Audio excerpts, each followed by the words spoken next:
Olá, bom dia. Hoje é 1/3 de 2025, 1 de março de 2025. Deus abençoe você, sua família, seus planos, seus projetos, seus objetivos. Que Deus lhe dê força, vigor, coragem, disposição. Que Deus lhe dê sabedoria, inteligência e discernimento espiritual. E que o Espírito Santo fale ao seu coração em nome do Senhor Jesus Cristo. Então, o Antigo Testamento, parte 2187. Então, estou aqui em nome do Senhor Jesus Cristo, sóbrio, lúcido, para ler as Escrituras Sagradas.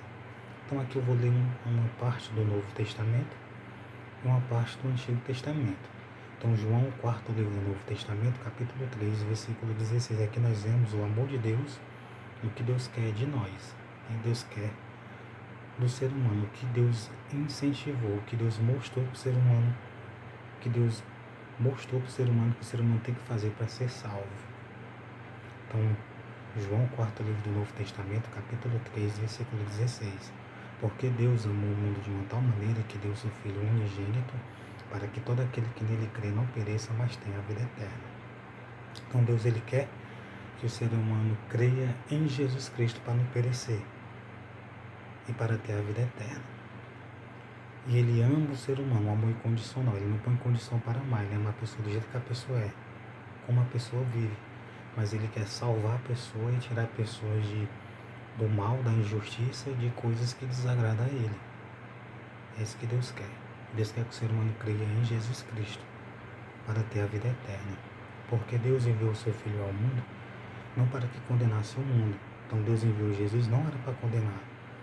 Deus enviou Jesus não para condenar o ser humano, mas para que o ser humano fosse salvo por ele. Então o ser humano é salvo através de Jesus, através de aceitar ele, de se batizar, através de seguir o que ele ensinou, através de crer no que ele fez. É isso que o ser humano é salvo. É salvo por causa disso. No versículo 18, quem crê nele não é condenado, mas quem não crê já está condenado por quanto não crê no nome do unigênito Filho do Pai. Então, crer é muito importante. Que a pessoa não é condenada quando crê. O que é crer? É quando você crê. É quando você aceita. É quando você crê no que ele ensinou.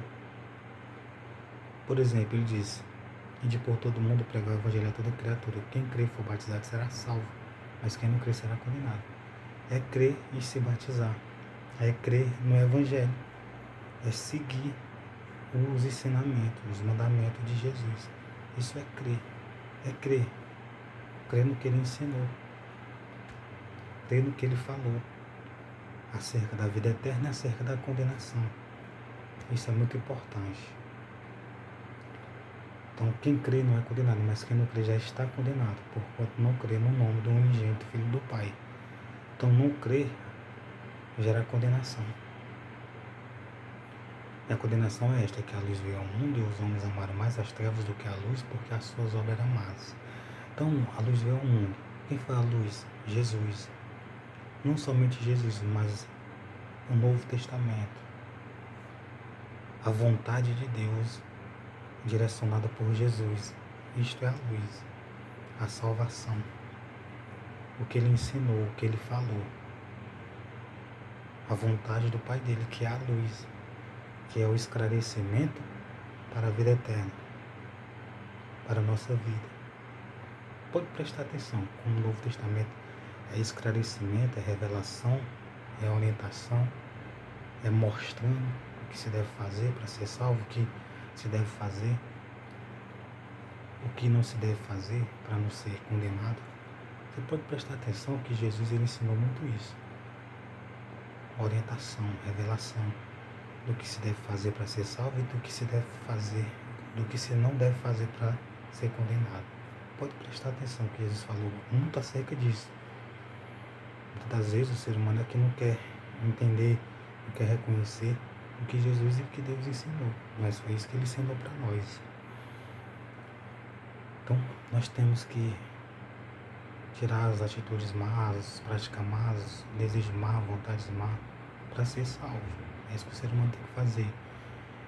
Não tem que amar mais as trevas do que a luz e tem que crer em Jesus para ter a vida eterna. É isso. O que Deus mandou Jesus falar e fazer. E eu não estou falando contra ninguém, estou mostrando a salvação, a vida eterna. Então, 2 Reis 15, versículo 25. Ó. E Peca, filho de Remalias, seu capitão, conspirou contra ele e o feriu em Samaria, no paço da casa do rei, juntamente com Argobe e com Ariel, e com ele estavam 50 homens dos filhos dos Gileaditas, e o matou e reinou em seu lugar. Então, Pecaías estava reinando.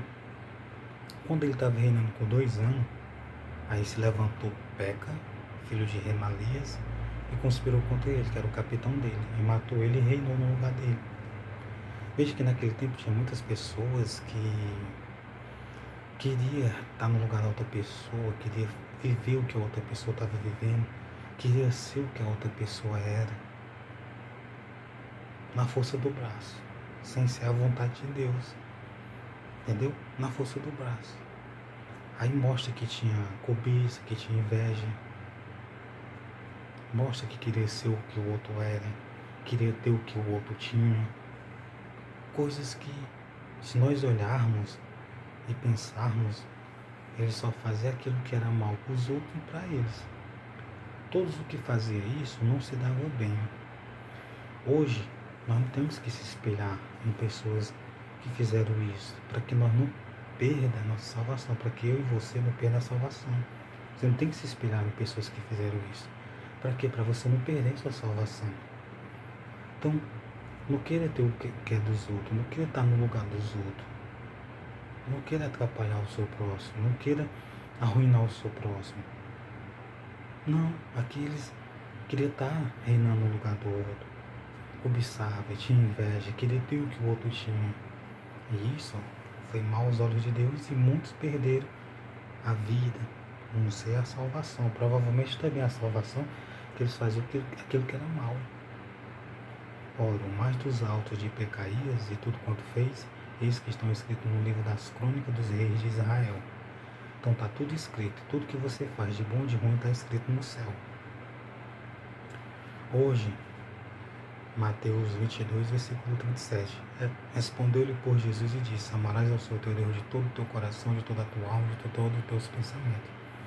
Esse é o primeiro mandamento. O segundo, semelhante a este, é amarás ao teu próximo como a ti mesmo. Desses 2 mandamentos depende toda a lei e os profetas.